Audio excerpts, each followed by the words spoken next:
High-octane motorsport comes in many forms, and I've just discovered tractor pulling. It's motorsport for people who like to pull hard and heavy, and it sounds exactly like my kind of gig.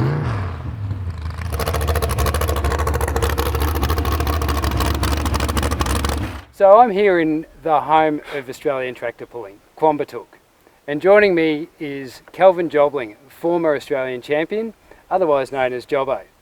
Now mate, can you tell me a bit about tractor pulling? What's the idea of it? Well, the tractor pulling, the main aim is to be able to get the sled to the 100 metres before the sled beats you. So it's you versus the sled. It's not time, it's distance. So 100 metres is a full pull. If it makes a full pull, you go back and have a pull off if there's more than one does it, so the sled has to be reset. Okay, now the sled gets heavier as you're going along, yeah? That's right, ever increasing weight. Yeah, this is a mini modified, which is actually the super mini modified. This one is the intermediate class in between. There's three classes. Okay, and we're looking at a 383 Chev stroker? That's right, yes. And what else? We've got tunnel rams. What's on top of that? Two 660 centre squirters with the ICE ignition system. Power glide transmission? Power glide transmission, 3.5 stall torque converter. Behind that is a sort of a budget way of doing it. It's a Toyota Stout diff. Now mate, what skills are required to be a champion tractor pull driver? First, be able to set up your tractor and know how to set your tyre pressures up and get everything working right. Then when you get out to the track, a good driver will check the track and work out what he's up against. Then it comes down to being able to a good reaction to work when the tractor moves around, and a fair bit of luck too. There's a few more professional motors these days, but years ago it was very much what you could make out of the shed, and what you could borrow or beg for you got, and you didn't buy much in the very early days, but it's gone from that to a very professional sport now. And is it a big dollar sport to get into?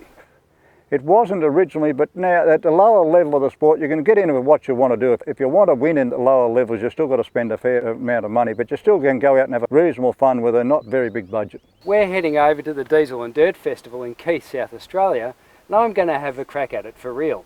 So I want to know a little bit more on how to drive one of these things. So Jobbo's going to give me some tips and show me how it's done. What do I need to know controls wise, mate? We've got what, ignition?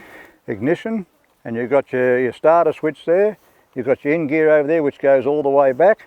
And that's just like a standard automatic? Automatic transmission. Yeah. When it goes to the pull, that will be locked out, so you've got no reverse on this one. You're not allowed to have a reverse unless you've got the special lights on. Yeah, brakes on the other side and your throttle here.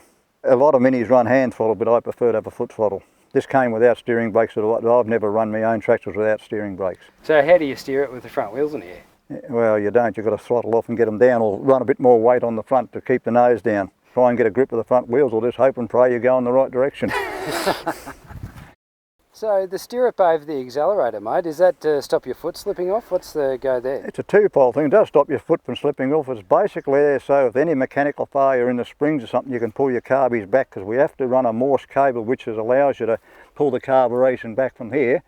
Some minis do have the hand throttle where they pull it back by hand, but that's a mechanical return of the carbies. Well, I suppose it wouldn't do to be stuck on full throttle at the end of the track, would it? No, not very good. Not very good for you, not very good for the motor.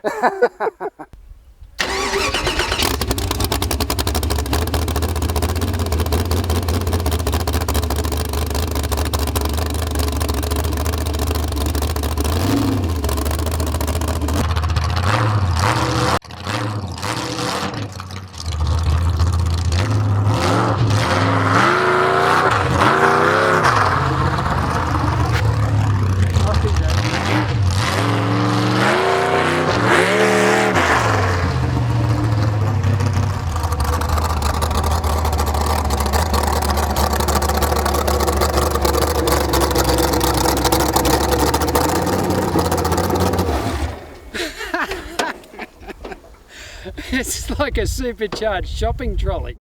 I can't wait to have a crack at this for real. So we're going to be heading to South Australia and yeah, see how we go.